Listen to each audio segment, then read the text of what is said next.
bronchospasme, comme vous voyez. Donc le bronchospasme, c'est une complication qui se définit par une contraction anormale des bronches lisses. C'est une complication brusque, intense et engendre une respiration très difficile.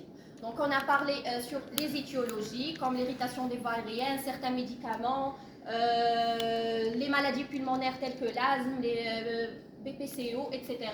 Les manifestations cliniques de l'asthme, on a parlé des manifestations en anesthésie et hors anesthésie.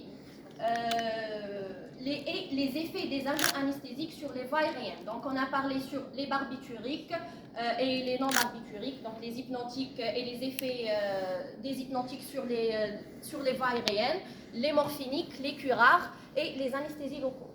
Le chapitre 4 parle de la prévention, comment prévenir la prévention et la conduite à tenir anesthésie en cas de bronchospasme. Et c'est le rôle principal des AMAR. En commençant par la période préopératoire, tout ce qui concerne la consultation préopératoire, l'interrogatoire et les examens complémentaires. En la période préopératoire, tout ce qui concerne le checklist, la préparation de la salle, l'installation du malade et le choix d'anesthésie, le choix des drogues et la surveillance en opératoire. Et enfin, c'est la période la plus délicate, ce qui est l'extubation des malades. Et troisièmement, c'est la période post-opératoire, c'est l'accompagnement du malade en SSPI, la surveillance des malades, l'évaluation du score d'Aldred pour décider le transfert du malade à sa chambre.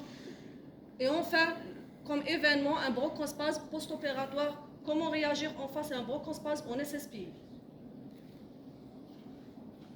Passons à notre partie théorique. Pratique. Partie pratique.